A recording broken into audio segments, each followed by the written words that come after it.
egresados de la UNAM. Les doy la bienvenida a esta sesión académica, una sesión académica, bueno, que realmente pues, todos la esperábamos, al menos yo y más de 5 que conozco. Ya Totalmente. esperábamos esta sesión académica, una sesión académica pues a cargo de una excelente cirujana, la doctora Fabiola, una sesión académica de alveolitis. Realmente, pues, un tema muy bueno. A todos los que están con nosotros, bueno, pónganos por favor en el chat de dónde nos ven. Y bueno, un gran saludo a todos los que están con nosotros. Doctor Alejandro, ¿qué tal? ¿Cómo estás? ¿Cómo te va? Hola, ¿qué tal, amigo doctor Aldo? Pues bien, la verdad es que emocionado con esta sesión y un tema que, bueno, pues que siempre es importante tocar y siempre ver cómo sus tratamientos y todo eso. Y pues bueno, hoy con el honor que tenemos que nos acompañe la doctora Fabiola, pero pues sin más, si me permites presentarla para ya darle rienda suelta, ¿te parece? Claro que sí. Entonces, el día de hoy nos acompaña la doctora Fabiola Salgado Chavarría. Voy a leer un poco de su extenso currículum. Ella es licenciada por la Facultad de Odontología de la UNAM con mención honorífica. Tiene el posgrado de la División de Estudio de Posgrado e Investigación y la especialidad de Cirugía Oral y Maxilofacial, igual por la Facultad de Odontología de la UNAM. Tiene una maestría en Ciencias, igualmente por la Facultad de Odontología de la UNAM y un doctorado en Ciencias. No me podrá llevar aquí muchísimo tiempo, doctora, pero creo que venimos a que nos deleites con tu ponencia, tu presentación, micrófonos, cámaras, todos tuyos y un placer que nos acompañes. Muchísimas gracias, buenas noches. No, pues al contrario, el honor es mío el que me hayan invitado a participar en esta breve plática. A todos, pues muchas gracias por estar aquí en esta tarde noche lluviosa. Gracias, espero que disfruten esta plática. Por favor, váyanse por su cafecito, su té o en el mejor de los casos su cervecita, ¿no?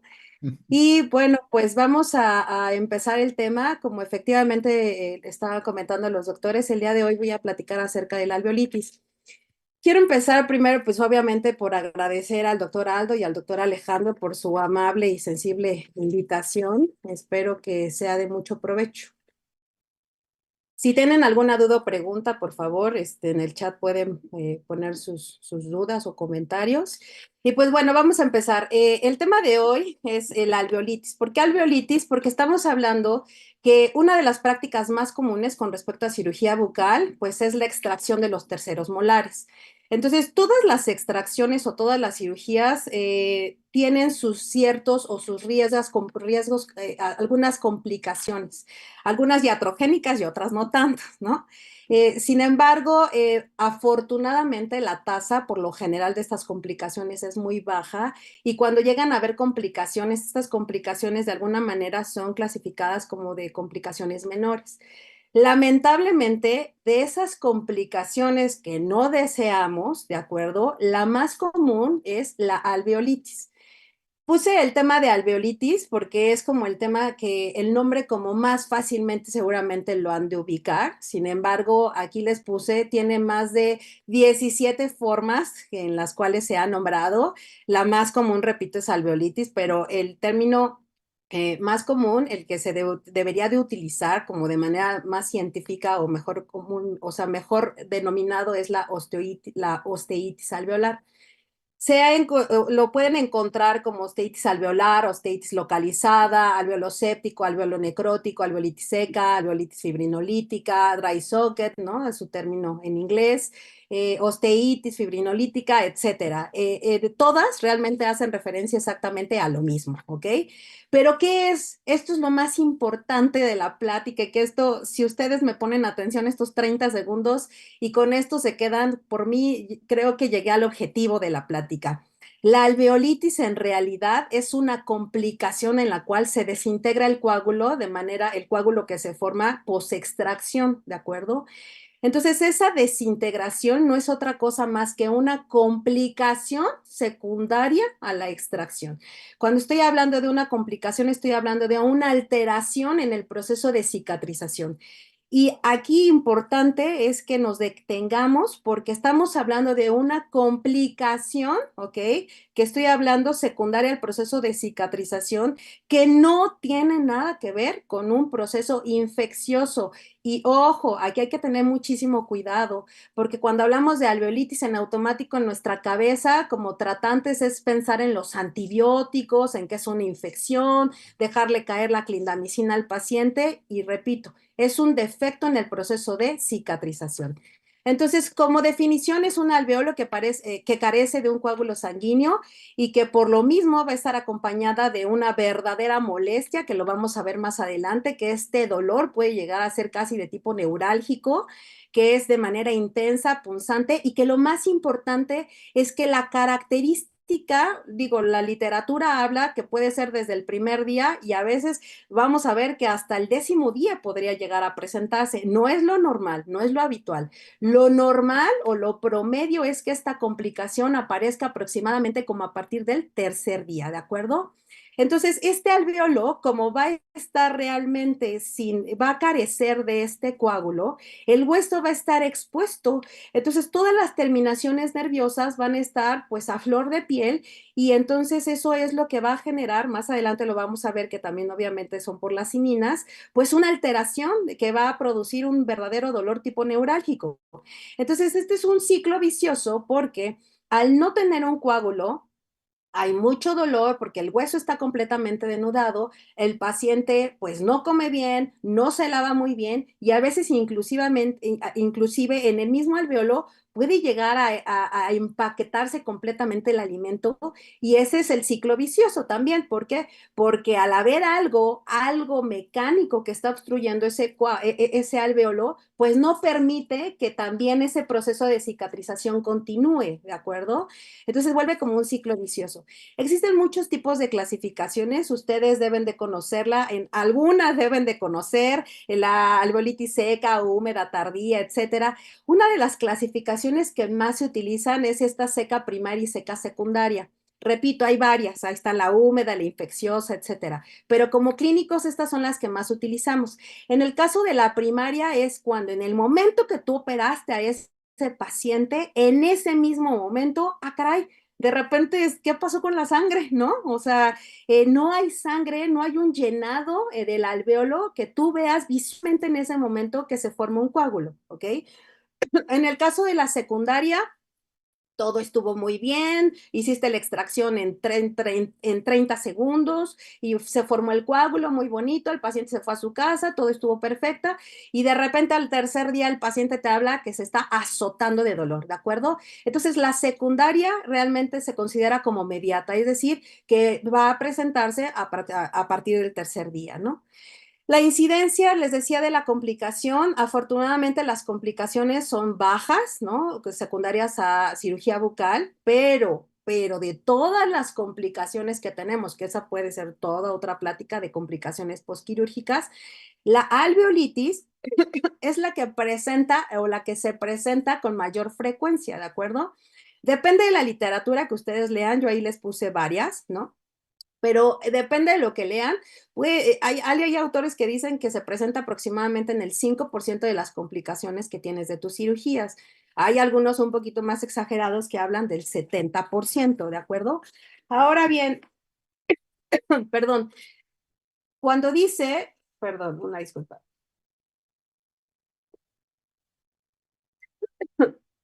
perdón. Si bien la alveolitis es como les decía, un defecto en el proceso de cicatrización y puede ocurrir en cualquier diente, pero eso de que en cualquier diente, la verdad es que no llega a ser ni siquiera del 10%.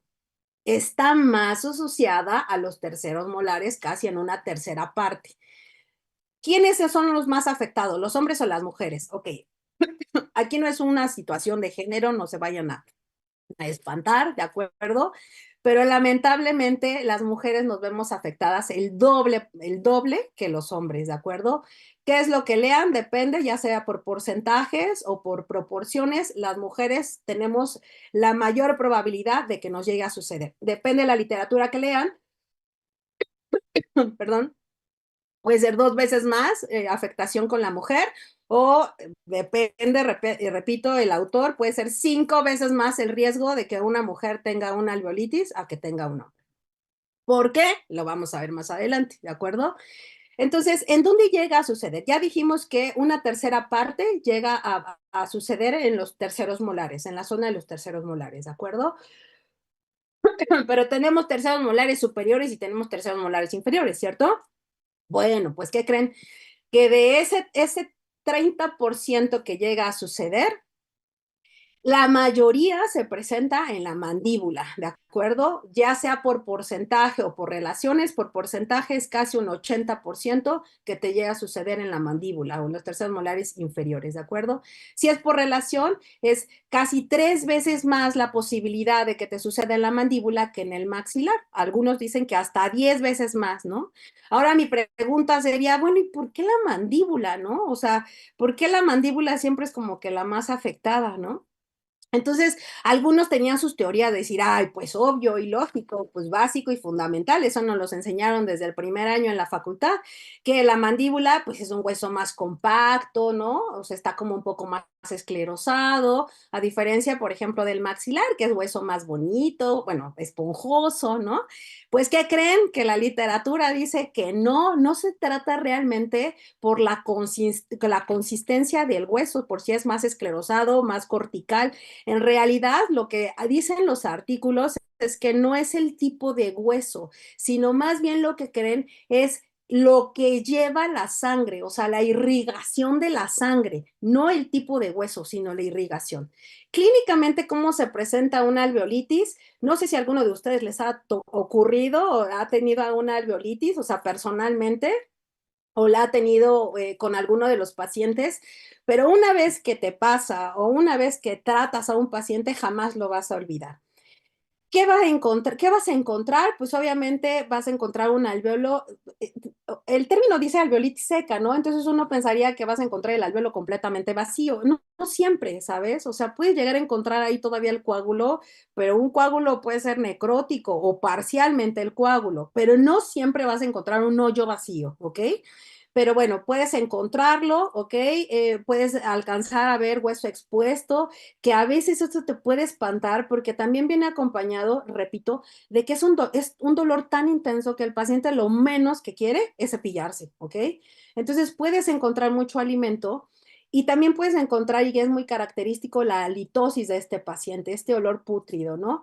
Y te decía de este dolor depende de cada paciente, pero es muy característico, o sea, no es un dolor que vaya secundario a tu cirugía, que hayas dicho, ups, sí, o sea, pues creo que sí me costó un poquito de trabajo y como que sí manipulé mucho y que tú creas que es secundario a tu manipulación, ¿no? No, es un dolor característico que dice el paciente, tu medicina que me mandaste, tu analgésico, pues son como dulces, me dura 3 horas y así 3 horas con un minuto me estoy azotando de dolor, no me deja concentrar, me despierta, o sea, es un dolor verdaderamente incontrolable, no puedo vivir sin el analgésico, me lo tengo que estar tomando cada 4 horas.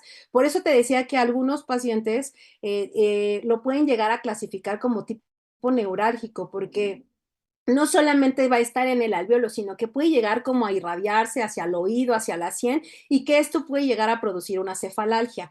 El insomnio, no es que la alveolitis esté asociada con el insomnio, sino más bien que el dolor es tan intenso que el paciente verdaderamente la calidad de vida está por los suelos, ¿de acuerdo? Y el cuadro realmente te decía, o sea, puede estar, el tiempo promedio aproximadamente es como al tercer día, ¿de acuerdo? Entonces, no hay una asociación inicial de una alveolitis pura con que el paciente tenga exudado purulento, que tenga fiebre, que tenga un aumento de volumen, o sea, que por todos lados, como lo estés pensando, efectivamente te esté gritando que ese es un proceso infeccioso, ¿de acuerdo? Entonces, te lo decía en la segunda o tercera diapositiva.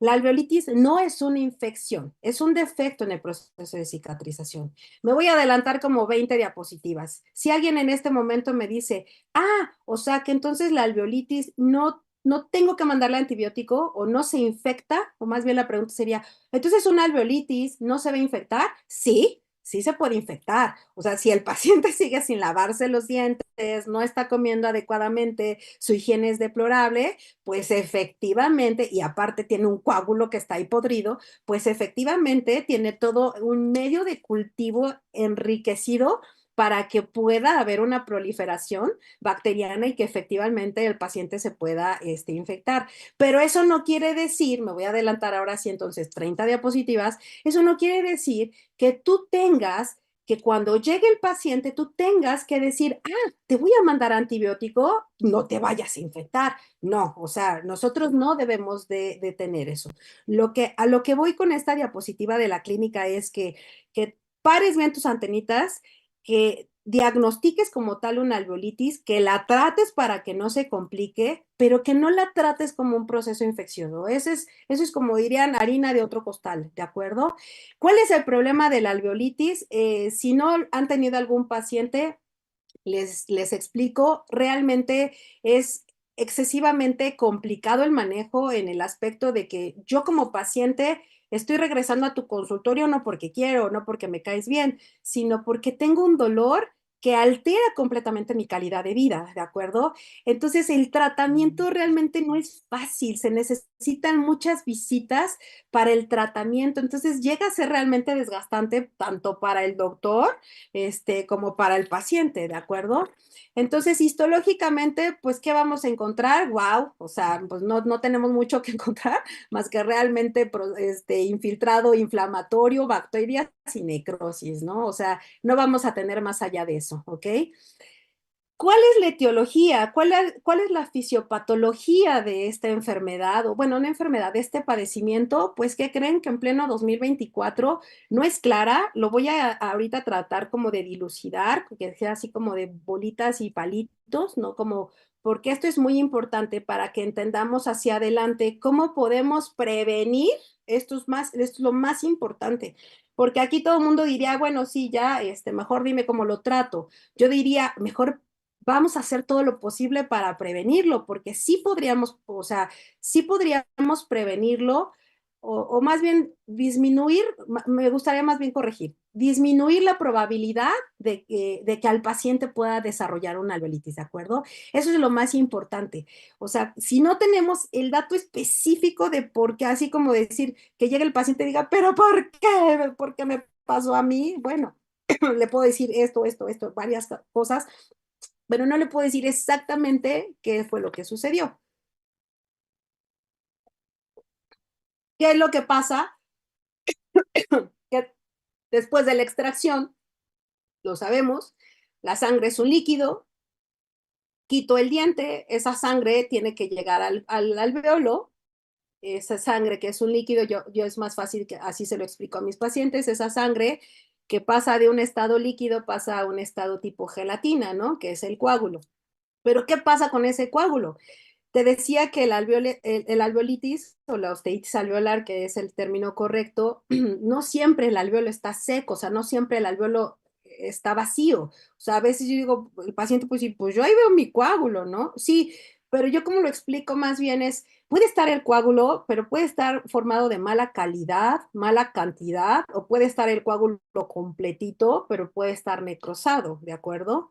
Entonces, esa, ahí es donde empieza la alteración. ¿Por qué empieza la alteración? Porque como lo sabes, el coágulo es la base fundamental, digamos como la costra para que empiece el proceso de la cicatrización. En este caso decimos cicatrización, pero lo voy a poner entre comillas, porque en realidad no está cicatrizando. Recuerden que esos alvéolos van a regenerar, ¿de acuerdo? Porque el hueso no cicatriza. Decimos cicatrización ósea, pero es un término incorrecto. El término correcto realmente es regeneración ósea, ¿ok? Entonces, al haber ausencia de vasos sanguíneos, no va a haber una buena proliferación de capilares, esta famosa neoformación, ¿no? Vascular. Entonces, realmente el coágulo no se va a formar adecuadamente y se puede desintegrar. ¿Y qué pasa cuando ese coágulo se desintegra? Pues el hueso alveolar, como te lo explicaba, pues va a quedar denudado, o sea, va a quedar pues vacío, ¿no? Entonces fácilmente va a poder ser estimulado. Estimulado como si fuera una hipersensibilidad dental, pero no en el diente, sino aquí en el hueso. Es decir, que el paciente diga, y es que a veces nada más estaba sin hacer nada, de verdad, ni siquiera comí y respiré, y cuando respiré me vino el dolor así que estoy llorando. ¿Por qué? Pues porque fue la entrada de aire, ¿no? O sea, ese fue un estímulo, o pudo haber sido como una hipersensibilidad dental, a lo dulce, a lo caliente, a lo frío, al aire, ¿no? Entonces, el mismo alimento, repito, puede entrar al alveolo, se empaqueta y entonces, pues eso va a generar también dolor. Te decía, en lugar de que haya un tapón, ¿no? Un tapón de sangre, que es mi coágulo, va a haber un tapón también de alimento en conjunto con las bacterias, ¿no? Propias de la boca. Y que eso también, pues, retrasa el proceso de formación o de regeneración ósea y que la cicatrización se va a ver retardada, ¿no? Entonces, este estado necrótico y que no hay vasos sanguíneos, pues no hay formación de vasos capilares, ¿no? Entonces eso va a hacer una inflamación que va a haber una liberación de quininas o de cininas, como lo quieran llamar, que va a haber una liberación, ¿no? De estas mismas que van a producir realmente un dolor muy importante. Etiológicamente hay dos teorías, ¿no? No hay nada comprobado, que ahorita lo vamos a ver, que no están peleadas la una con la otra. La primera es la teoría fibrinolítica de Birn. ¿Qué es la teoría fibrinolítica? Como su nombre lo dice, se quito el diente, se forma el coágulo ahí en el hoyito, en el alveolo, ¿de acuerdo? Pero de repente, en el caso de la alveolitis o de la osteitis alveolar, hay un aumento de la actividad fibrinolítica. Eso no está padre. ¿Por qué no está padre? Porque yo no quiero que venga algo que desintegre mi coágulo. Yo quiero que ese coágulo, como las gelatinas, como si le pusiera mucha grenetina, se hiciera como durito, que tenga esa consistencia, no de gelatina ahí cuando la dejo 5 horas en el sol, que ya se está como derritiendo, sino quiero un coágulo con mucha grenetina.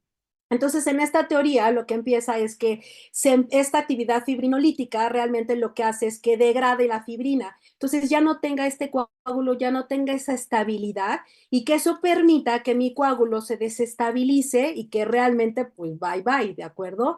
Y ahora, ¿cómo? La siguiente pregunta, yo diría, pero ¿por qué habría una activación fibrinolítica? O sea, ¿por qué mi cuerpo tendría que de repente como ponerse loquito y lejos de ayudarme como que activar y acelerar este proceso de fibrinólisis, ¿no?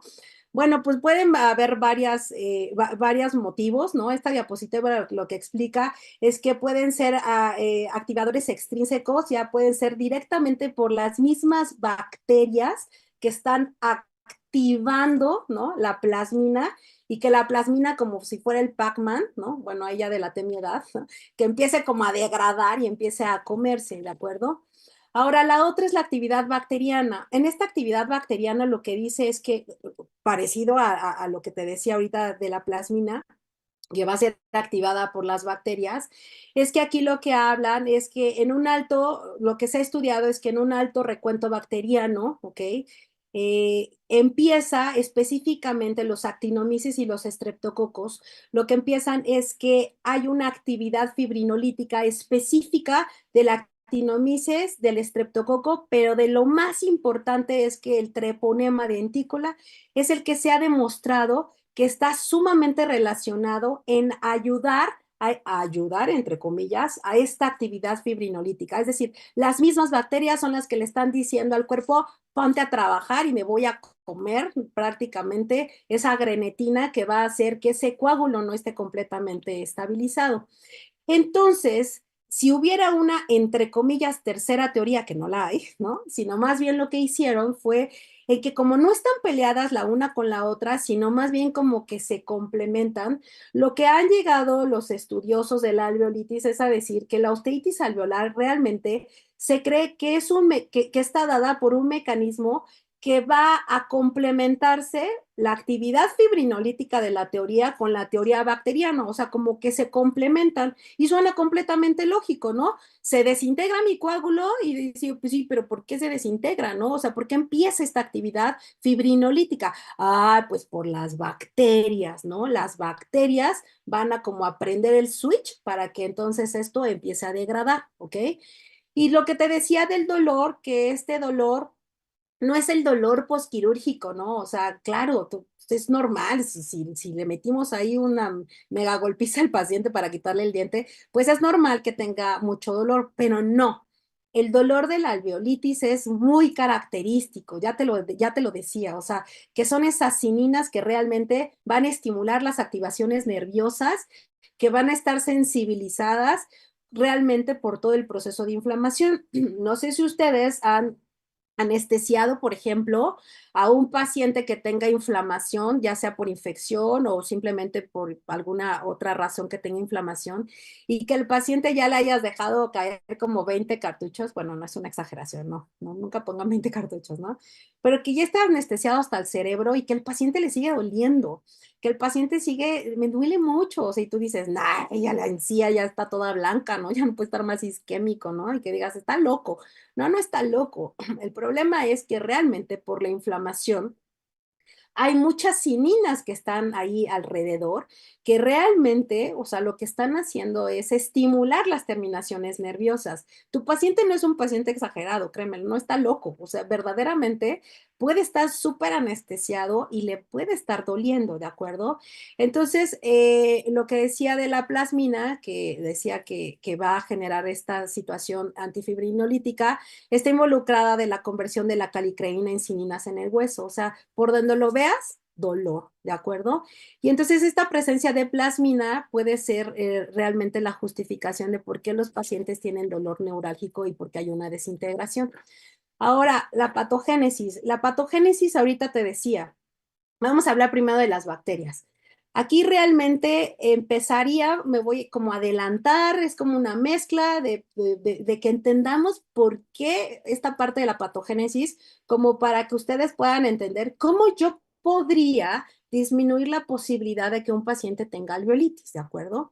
Y la primera y la más importante, como se lo van a imaginar, es vean este paciente, ¿no? O sea, a lo mejor puede ser una exageración, ok, ¿no? Pero ¿cuántos de ustedes no llega el paciente que está ferulizado por el sarro, que tiene gingivitis, que nada más le retraes el carrillo y se te viene la placa entobacteriana, ¿de acuerdo? Entonces, pero aún así, pues tú dices, él vino a una extracción y yo le voy a hacer esa extracción. Pues no, porque fíjense que esto se ha estudiado muchísimo con respecto a la alveolitis. El control, y hay muchas otras enfermedades también, ¿no?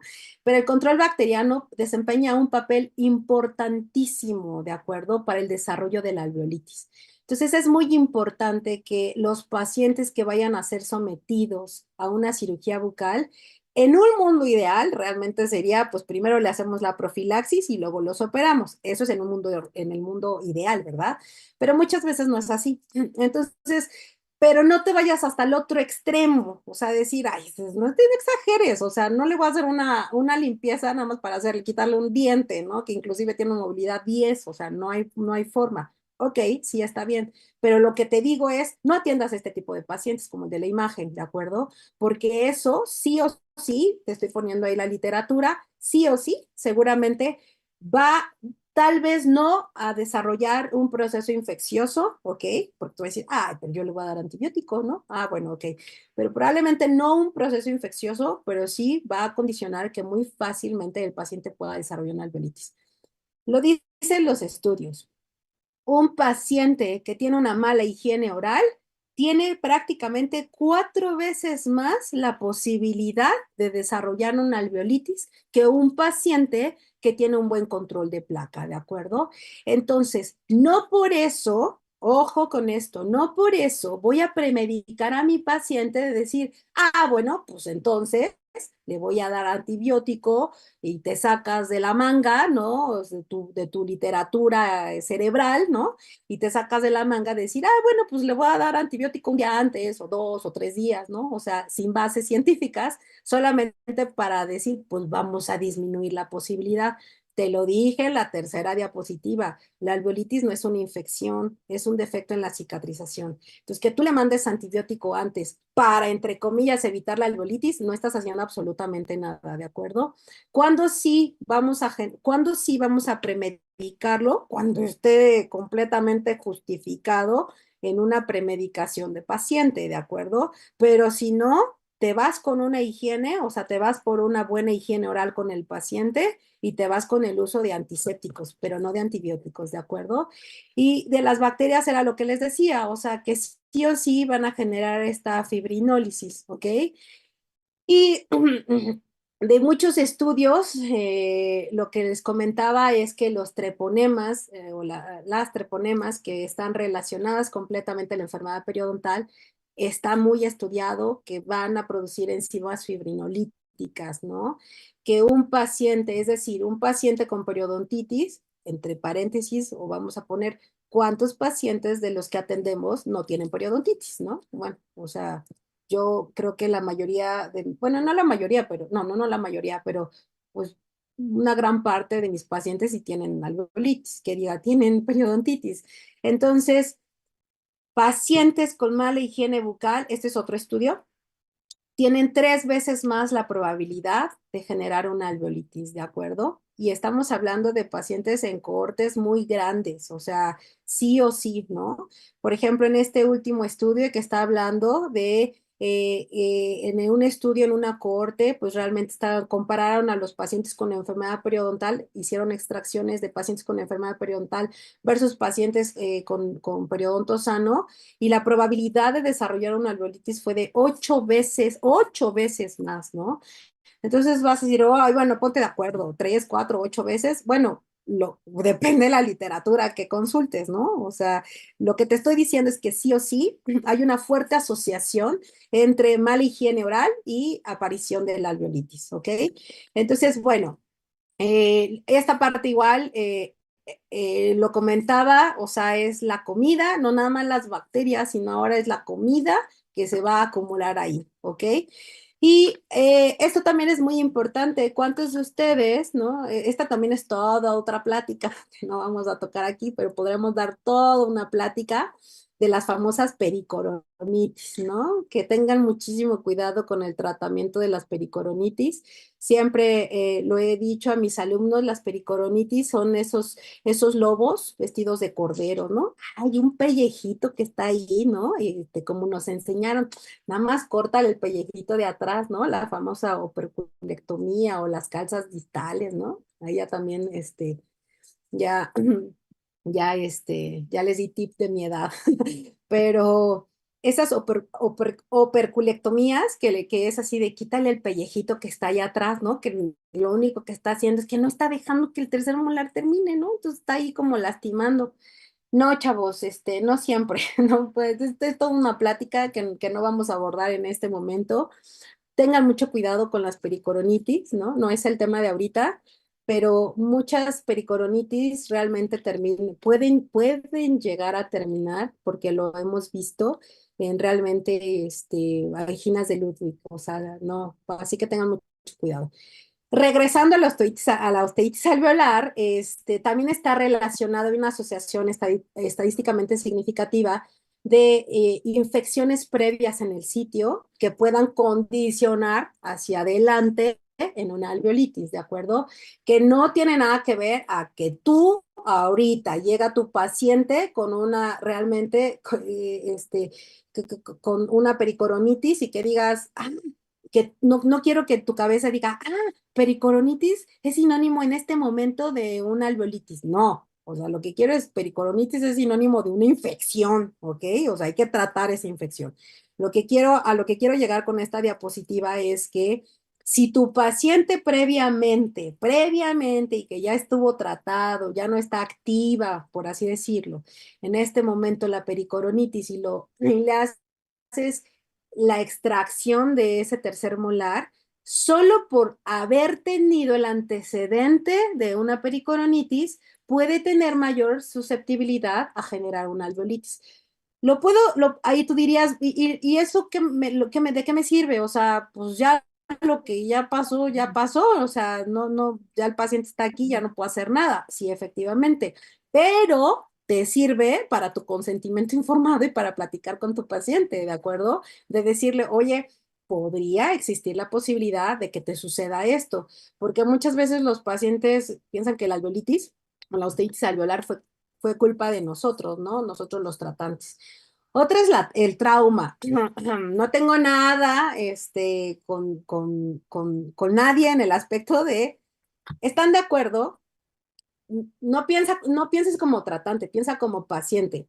¿Estás de acuerdo que no es lo mismo un proceso de inflamación a que me tarde en quitarte la muelita 5 minutos a que me tarde 5 horas, ¿cierto?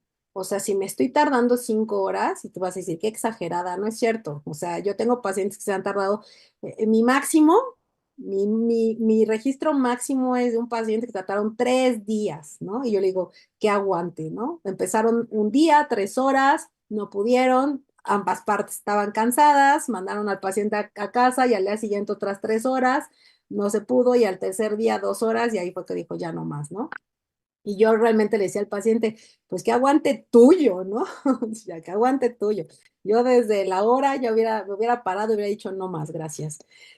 ¿A qué voy? Que estás de acuerdo conmigo que no es lo mismo, repito, para el proceso posterior, o sea, estaba hablando de la inflamación, de la cicatrización, de por donde lo veas, no es lo mismo realmente, que inclusive llegue con un forceps, un elevador, algo sencillo y te quite el diente, a que estuve cortando, sí, hice osteotomía, hice odontosección, hice colgajos grandes, me tardé mucho, etcétera, ¿de acuerdo? Entonces, pues como no es lo mismo, ¿ok? Pues el trauma realmente tiene un factor de riesgo significativo para que suceda la osteitis, ¿de acuerdo? Es decir, a mayor inflamación, mayor trauma, mayor probabilidad de esta liberación de activadores tisulares, que al final lo que te estaba diciendo es que conviertan el plasminógeno en plasmina y que empiecen una actividad antifibrinolytica y que eso destruya prácticamente el coágulo, ¿de acuerdo? Entonces, por ejemplo, te decía, no es lo mismo llegar con mi forceps para agarrar el diente y quitarlo, de acuerdo, a hacer una pequeña luxación, ¿ok? O hacer los cortes, no tengo nada contra los cortes, si son necesarios adelante. Lo que dice la literatura es que hay 4 veces más la probabilidad de que le suceda una osteitis alveolar a un paciente que tuvo una extracción quirúrgica, o sea, con cortes, a que una famosa extracción, como le llaman, sencilla o no quirúrgica, ¿de acuerdo? Entonces, esto es importante. Otro puede ser también relacionado a las partículas que quedan en el alveolo, ¿no? Partículas específicamente de dientes, de restos, ¿no? Que no hayas retirado completamente. Lo que te decía de la dificultad de la extracción es que a mayor tiempo y mayor trauma, pues es más fácil que esto vaya a generar pues un proceso de inflamación, ¿de acuerdo? Otra es a esa dificultad, ese legrado excesivo que nos enseñaron de ya una vez que quitaste el diente, pues cureteale, mijo, ¿no? Entonces, yo digo, ¿por qué curetear, no? O sea, si ya estás quitando el diente, ¿por qué vas a curetear? Tendrías que curetear o legrar cuando por lo menos imagenológicamente ahí se alcanza a ver algún tipo de lesión que necesites curetear para tener que retirar del alveolo. Pero si no es así, ¿por qué estás cureteando, no? O sea, ¿por qué estás raspando? ¿Por qué estás ahí duro y dale, en lugar de que dejes que la madre naturaleza haga su trabajo y que empiece la formación de ese coágulo, ¿de acuerdo? Y el trauma quirúrgico, lo que te decía, cirugías más traumáticas, pues hay mayor probabilidad de complicaciones. Ahora, algo importantísimo es que se ha estudiado también mucho que la osteitis alveolar está muy relacionada o muy asociada a dientes unitarios, es decir, que es mucho más fácil o mucho más probable que si solo quitaste un premolar, vamos a pensar que quitaste un solo premolar, es más fácil que le dé una alveolitis a ese paciente al paciente que le quitaste 30 dientes, ¿no? O sea, que le hiciste extracciones múltiples, regularización de procesos, una cirugía de caballo y no le va a dar alveolitis, ¿de acuerdo? ¿Por qué no le va a dar alveolitis? Porque realmente hay demasiados alveolos, demasiada irrigación, ¿no? O sea, es así como que falló uno, no pueden fallar todos, ¿no? A diferencia, por ejemplo, de cuando haces extracciones únicas, ¿ok? Y lo que estábamos hablando del trauma, ¿no? La mayor probabilidad del trauma, por eso dije, no quiero herir susceptibilidades, ¿no? pero es muy importante también la experiencia del operador. Entiendo que todos tenemos una curva de aprendizaje, puedas tú ser ahorita estudiante o puedes ser ya un odontólogo, especialista en otra cosa que no sea cirugía, pero que te mega apasione la cirugía y que tú haces las cirugías de tu clínica, de tu consultorio, ¿no? O que se está padre, ¿no? Todos tenemos una curva de aprendizaje, por eso digo, no estoy diciendo nada que pueda herir susceptibilidades, por favor, ¿ok? Pero es lógico que a mayor experiencia, pues tus cirugías son, entre comillas, como más limpias, ¿de acuerdo? Más rápidas, menos traumáticas, ¿no? Lo que dice estos autores es que en el caso de, por ejemplo, lo que se hizo fueron estudios en la comparación de cirujanos experimentados, no estoy hablando de cirujanos maxilofaciales, sino en manos experimentadas versus en alumnos y que pues había un 60% de probabilidad de una alveolitis en las manos del que apenas van iniciando estas fases de aprendizaje, ¿de acuerdo? Otro estudio hablaba de que la probabilidad de una alveolitis con un alumno, en una cirugía por un alumno, puede llegar a ser 10 veces más que una persona experimentada, ¿no? Tips, por ejemplo, de cómo todo esto va, que lo que quiero a donde voy es, les decía, o sea, que si entendemos un poquito de cómo puede ser, o sea, cómo es esta parte de la patogénesis, puedo ir anotando, pues entonces, pues me apuro, ¿no? Hago rápido la extracción, ¿no? Trato de no hacer tanto trauma, ¿no? Buena higiene, si tiene medio higiene ahí medio fea, pues antisépticos, que lo vamos a ver más adelante, ¿no? Y por ejemplo esta, ¿no? El diseño de los colgajos. Este estudio es un estudio muy lindo porque hizo la comparación, por ejemplo, para los terceros molares de diferentes tipos de colgajos. Como saben, hay diferentes tipos de accesos para el tercer molar. Entonces, hicieron la comparación de muchos, ¿no? Y, por ejemplo, en este caso, en este triangular modificado, que algunos pueden llamarlo como un tipo distal oblicua, tal vez, ¿no?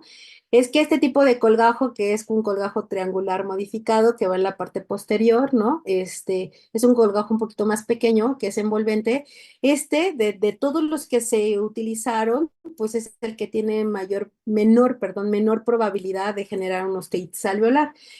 Entonces, ¿qué quiere decir? Oh, diablos, entonces quiere decir que los colgajos que he estado haciendo están mal. Pues no, porque probablemente a lo mejor todos los colgajos que has hecho están hermosos y en este momento no has tenido un solo paciente con alveolitis. Me parecería raro, ¿de acuerdo? Porque si operas mucho, pues seguro o sí ya has de haber tenido un paciente con alveolitis, ¿no? Y este es sumamente importante. Los anestésicos con vasoconstrictor. A mí cuando yo estudié, a mí me enseñaron que el vasoconstrictor, bueno, eso es cierto, ¿no? El vasoconstrictor, ¿qué es lo que hace? Bueno, pues el vaso, el calibre, ¿no? El calibre del vaso sanguíneo, pues el término realmente es que va a ser una constricción, ¿no? Por eso se llama vasoconstricción. Es decir, que si yo tengo mi diámetro, por ejemplo, para los que están viendo la cámara, si yo tengo mi diámetro así de un vaso sanguíneo, pues el vasoconstrictor lo disminuye a menos de la mitad del diámetro, ¿no? Entonces eso hace pues que no haya tanto flujo sanguíneo. Entonces, si utilizamos nuestra lógica, diríamos, pues es que el vaso constrictor lo que hizo es que como disminuyó el calibre del vaso sanguíneo, no hubo buena perfusión sanguínea y por eso no se formó el coágulo, ¿de acuerdo? Y si lo pones así, dices, pues obvio, es lógico. Por eso también hablando del tratamiento, a mí me enseñaron que si yo voy a tratar a un paciente, y si es que lo voy a anestesiar, que bajo ninguna circunstancia lo anestesie con vasoconstrictor, porque entonces va a ser como, ay, otra vez va a ser lo mismo, ¿de acuerdo? Bueno, pues, ¿qué creen? ¿Qué creen? Que eso no es cierto, eso es un mito, un mito urbano, ¿no? Una leyenda que estuvo por muchísimos años, ¿no? Y que muchos de nosotros, ustedes están muy jóvenes, pero que muchos de nosotros crecimos con eso, de no utilices el vasoconstrictor, porque puede ser que le pueda pasar al paciente esto. Y la verdad es que no, porque ya se comprobó que ese vasoconstrictor al final hace una isquemia temporal y que es una isquemia y que es una vasoconstricción también temporal, que ustedes no me van a dejar mentir, que aunque haya una vasoconstricción, el paciente sangra, ¿no? Pues está vivo, entonces tiene que sangrar sí o sí, ¿no? Entonces, la verdad es que realmente está comprobado que no es el vasoconstrictor lo que está provocando algún problema. Dato importante para que vean es que, o sea, sí, la epinefrina aumenta la fibrinólisis, pero no es la vasoconstricción, o sea, no utilices la lógica en este tema. O sea, no es que el vaso sanguíneo se hizo más pequeñito y que por eso no hubo un flujo sanguíneo y que por eso no se formó el coágulo. No, o sea, más bien lo que sí se ha demostrado, pero no es por eso que le da a tus pacientes la alveolitis, que la epinefrina se aumenta el proceso de la fibrinólisis, ¿no? También lo que se ha encontrado es que de todos los anestésicos que se utilizan, el único que ha tenido alguna ligera, no tengo nada en contra de, no vayan a tirar su anestésico, pero que tiene una ligera predominancia con respecto a la incidencia de la osteitis es la prilocaína, ¿no? Es lo único. Lo que sí es importante que quiero que se vayan es que efectivamente, lo único que sí es que el uso de las inyecciones anestésicas intraligamentarias, ¿no? Es decir, directamente en el ligamento periodontal, esas sí aumentan la probabilidad de una osteitis alveolar. Tu bloqueo regional, tu bloqueo aquí en la mucosa, el refuerzo, etcétera, no. Lo que sí, la intraligamentaria, ligeramente, tampoco crean que es mucho, o sea, pequeñito, pero sí podría llegar a incrementar. Y por tiempos, no, me voy a quedar en esta. La verdad es que pues el tiempo es corto y el tema es muy largo. No quiero terminar sin hablar del tabaquismo. Mi tema no es cáncer, no son manifestaciones o de lesiones potencialmente malignas secundarias al tabaquismo, no es cáncer de pulmón ni nada por el estilo, no voy a hablar de eso. Lo que sí quiero que quede claro es que uno de los factores más importantes en la patogénesis de la osteitis alveolar es el tabaquismo, ¿de acuerdo? Y cuando igual yo estudié hace muchos años, a mí me decían que pues sí, obvio, el tabaquismo, ¿por qué? Porque cuando estás para quienes fuman, o sea, ¿qué es lo que hacen, no? Agarran el cigarro y, ¿no? No es hacia afuera, es hacia adentro. Entonces, ¿de acuerdo? Esa parte puede llegar a desestabilizar el coágulo de una manera mecánica, por succión, ¿de acuerdo? Por esa presión negativa. Por eso también es importante que en las indicaciones postquirúrgicas, eso sí es importante, hay que decirle a los pacientes que no vayan a tomar, porque todos los pacientes dicen, ay, me operé de la boca, entonces todo va a ser líquido, eso también está mal, ¿no? Esa también sería otra plática completamente de indicaciones postquirúrgicas, esa está bien interesante, porque las denostamos así como, ya pasó lo más difícil, ¿no? Que fue la cirugía, y no, o sea, lo hiciste muy bonito, pero falta la otra chamba del paciente, que se cuide para que no se complique. Y una de esas indicaciones postquirúrgicas es el no uso de los popotes, pero no como dicen los pacientes. No porque los pacientes dicen, porque el popote me va a picar el hoyito, ¿no? El alvéolo, no, sino por la succión negativa. Entonces, en el caso del tabaquismo, inicialmente se creía que era por la cuestión mecánica de la presión negativa del jalón, ¿no? Como le llaman del jalón, y secundario por el calor, ¿no? El calor del tabaco, bueno, en el momento en el que estás fumando. Sí es cierto, eso es cierto, pero no es tan importante realmente porque se ha encontrado, se ha demostrado, se ha demostrado que sí juega un papel importante esta parte mecánica, pero no tanto realmente como lo que vamos a ver más adelante. Porque de ese motivo, pues igual, ¿no? Hasta que el paciente tenga una tos, como yo ahorita que esté enferma, entonces estoy tosiendo y pues de una manera así también podría desalojar el coágulo, ¿no? Entonces, realmente no es esa indicación. En realidad, específicamente es la nicotina, no tanto la parte mecánica. La nicotina es un vasoconstrictor sumamente potente. Entonces, más potente que el vasoconstrictor, ¿no? Entonces, eso hace que la vascularización se reduzca y que por ende pues no haya llegado una adecuada cantidad de fibrina al sitio. Entonces, fumar también va a reducir la quimiotaxis y la fagocitosis de los neutrófilos. Entonces, pues eso es lo que quiero, que lleguen nuestras células buena onda, bonachonas, que nos lleguen a defender y que nos ayuden en el proceso de cicatrización, que son las number one, ¿no?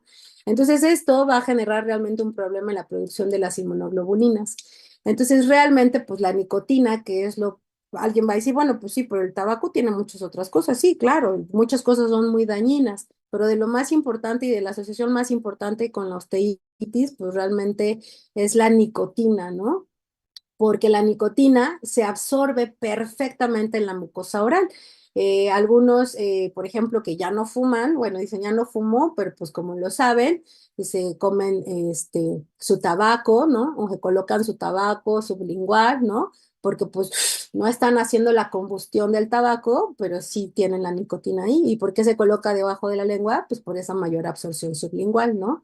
Entonces, esta realmente aumenta la agregación plaquetaria. Entonces, alguien diría, pues qué padre, ¿no? Pues eso quiero que haya muchas plaquetas. Pues no, porque lo quiero normal, no lo quiero acelerado o aumentado. Entonces, esta agregación plaquetaria incrementada, pues va a producir, pues, una trombosis microvascular. Entonces, de por sí, ya dijimos, vasoconstricción, ¿no? Y aparte de esa vasoconstricción, esos pequeños trombitos que van a tapar estas arterias y van a generar una isquemia periférica y que entonces pues realmente pues aunque le eche ganas entre comillas el paciente pues fisiológicamente no hay cómo generar fibroblastos y cómo lleguen macrófagos al sitio, ¿de acuerdo? Entonces sí o sí fumar es sugerente, sugestivo de un osteitis alveolar. Tengo pacientes que me ha pasado que llegan a fumando, o sea, llegan apestando hacia tabaco y es que me echo un cigarrito porque por el nervio de la cirugía y yo así de no, ¿no? Así no, ¿no? Entonces, aquí sí, por supuesto que influye mucho la cantidad de tabaco o de cigarrillos que se fumen, pero no creas que esto es a decir, bueno, pero pues es que yo no fumo una cajetilla, ¿no? Yo no fumo media cajetilla, no, pero desde sus 5 cigarritos ya es más que suficiente para mayor incidencia de la alveolitis, ¿de acuerdo? Entonces, bueno, no es nada más decía la nicotina, está la cotinina, el monóxido de carbono y el cianuro de hidrógeno. Por supuesto que todo eso decía nos va a llegar a un problema de oclusión microvascular y de isquemia tisular, ¿de acuerdo? Entonces, por donde lo veas, sí o sí, ¿no? La relación de la osteitis con el tabaquismo. Aquí le puse 500% porque depende de la literatura que ustedes lean, ¿no? Que alguien me diga, bueno, pero, ¿no? O sea, cuánta mayor probabilidad va a tener un paciente si fuma? Pues no sé, o sea, no es exageración, de verdad lo dice la literatura, o sea, del 10% al 500% más, ¿no? O sea, ese 500% dije, ay, y para los que aman y adoran esas famosas arguilas, shishas, jucas, ¿no? Que saben deliciosas, ¿no? Porque son de manzanita y le das el jalón y no se siente y etcétera. Pues, ¿qué creen? Que también ya está estudiado y que son peores que el tabaco. Estoy hablando desde un enfoque de la osteitis alveolar, ¿de acuerdo? ¿Ok? Entonces, esas que saben de manzanita deliciosas, muchísimo peores que el cigarrillo. Y ya por último, ahora sí, es que es un tema muy largo. Y ya por último, la edad. Esta edad, vas a decir, de la patogénesis no la podemos evitar, ¿verdad? O sea, pues la edad, el paciente tiene la edad que tiene y punto, no puedo modificarlo, ok. Pero sí te decía, en el caso, por ejemplo, de que puedas hablar con tu paciente antes ¿de acuerdo? Porque cuando estamos hablando de edad, estamos hablando de procesos de envejecimiento que ahí tienen mayor probabilidad de morbilidad y que a mayor edad los pacientes pueden tener mayores condiciones sistémicas, mayores probabilidades de tabaquismo, mayor probabilidad de periodontitis, o sea, que ya lo vimos, ¿de acuerdo? Y que o sea, en términos generales, o sea, no quiero decir que las personas adultas son a fuerza las que fuman, ¿no? O sea, pues también pueden estar ustedes muy jóvenes y fumarse una cajetilla de cigarros, ¿no? Pero a mayor edad, pues por lo que les decía, biológicamente ya hay un proceso de envejecimiento y los procesos de cicatrización no son los mismos. Es como, por ejemplo, llega un paciente de 30 años a operarse al consultorio y es para 30 años es un paciente jovencísimo, súper joven, ¿no?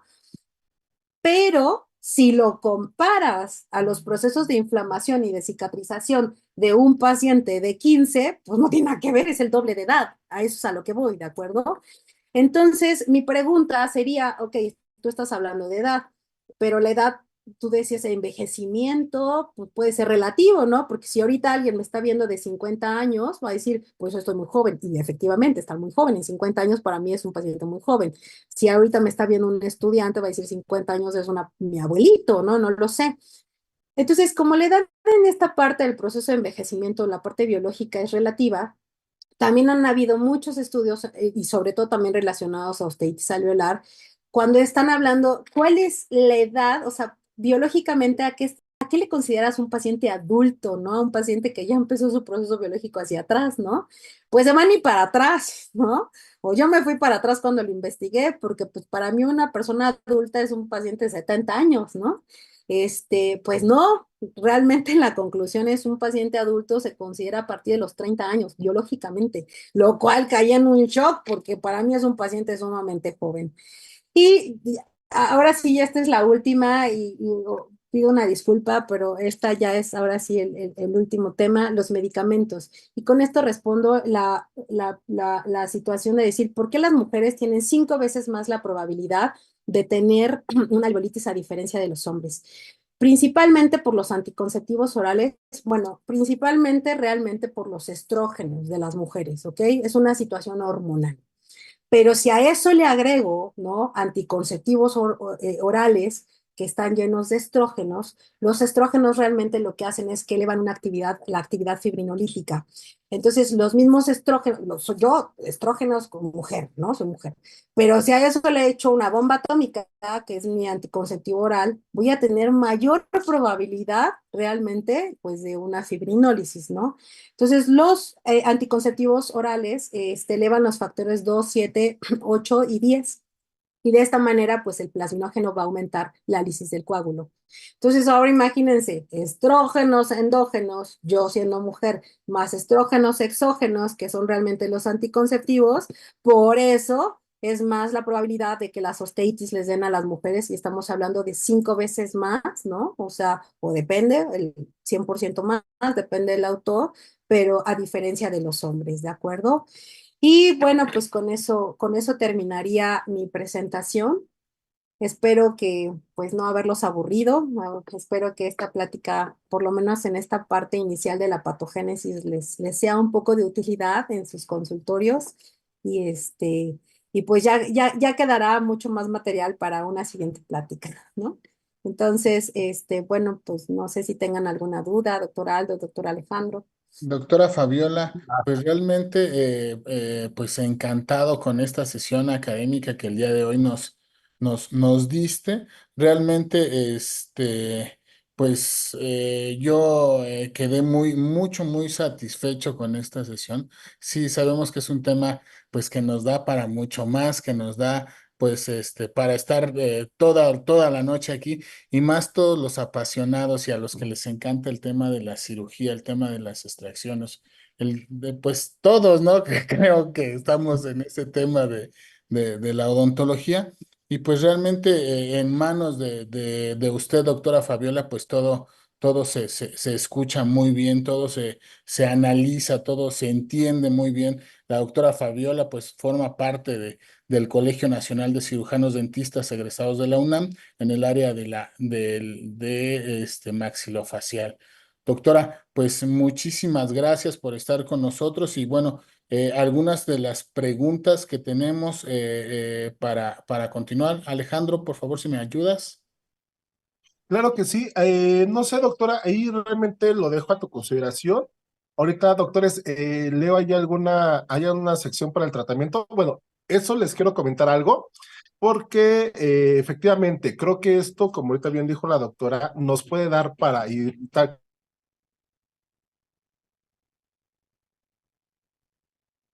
Ay, no sé si fui yo que se quedó congelado. No se escuchó, doctor Alejandro. Pero fue el doctor Alejandro.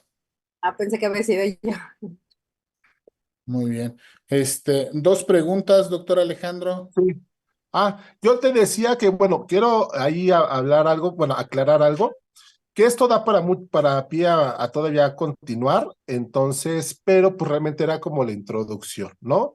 Entonces, no, que sí vamos a tener una sesión más adelante y también aprovecho para invitarlos al curso que vamos a tener con la doctora Fabiola el 25 y 26 de julio, donde todo esto se va a abordar y también se va a ampliar más a detalle. Y yo sugiero que la doctora, porque veo varias preguntas, doctora, en base a tu experiencia, que ahorita tal vez tú rápido veas una por cuestión de tiempos y le demos salida a una pregunta, ¿te parece?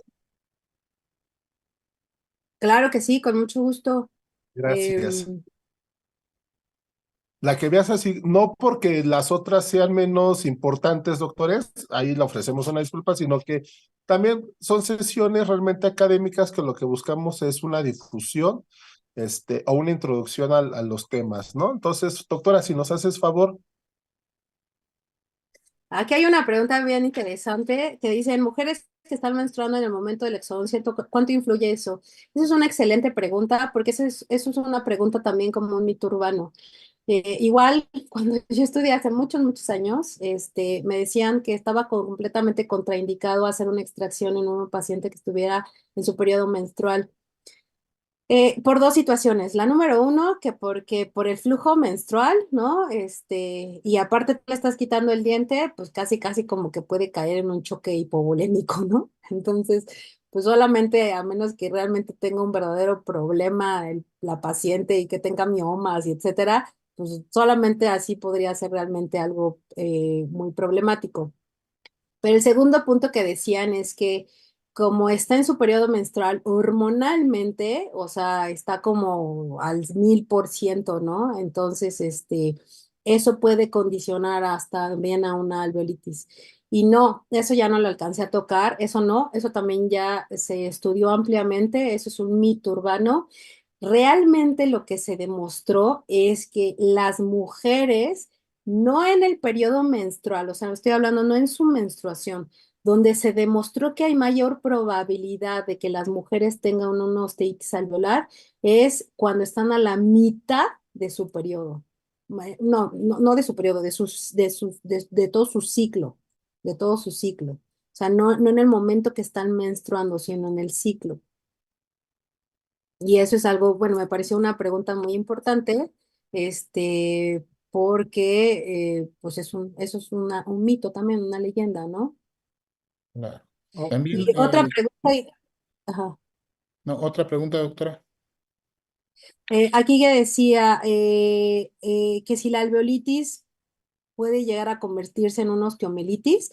Sí podría, pero estamos hablando que es como muy complicado, porque lo explicaba bien de que no es un proceso infeccioso, es un defecto en la cicatrización, pero si el paciente, o sea, si no lo controlas bien y el paciente tiene, sigue con una pésima higiene, o sea, puede realmente, o sea, sí podría desencadenar en un proceso infeccioso. Y este proceso infeccioso puede ser un absceso de origen odontogénico o pues podría, o sea, ya muy, muy mala suerte generar una osteomelitis, ¿no? Entonces, la respuesta sería sí, sí podría, tendría que tener muy mala suerte el paciente, no es lo normal, no es el desarrollo natural o habitual de la enfermedad, definitivamente, ¿no? Pero si lo ponemos así de, bueno, sí o no, pues te podría, pues sí, ¿no? O sea, sí, sí podría ser, ¿no? Ok, doctora. Pues sí, doctora. eh, pues te agradecemos mucho, doctora, que estés aquí con nosotros. Bueno, el día de hoy estuvo con nosotros, pero pues va a estar seguido ya con nosotros la doctora Fabiola. ¿Algo que quiera agregar, doctora Fabiola? No, pues muchísimas gracias, gracias, doctores, gracias a todos, gracias por estar aquí en esta noche, como les decía, lluviosa, y pues espero verlos pronto. Muy bien, muchísimas gracias. Gracias. Pues Nosotros invitarlos a nuestras sesiones académicas que vamos a tener una de periodontitis, por ahí nos dijeron en el chat que querían una de periodontitis. Bueno, tenemos una programada. Invitarlos a nuestro curso que vamos a tener de cirugía de terceros molares. Va a ser un curso teórico, práctico, clínico. Están cordialmente invitados. Vamos a abordar alguno de estos temas como el tema que estamos viendo el día de hoy de la alveolitis. Vamos a tener una sesión académica también de los conceptos básicos de contabilidad para los odontólogos. Realmente, pues un tema que, Perdón, dígame, me tengo que sí, retirar. doctora, Fue adelante. un verdadero gusto y cuídense mucho. Cuídate, Hasta doctora, que luego. estés muy bien. Bye. Gracias. Realmente agradecemos a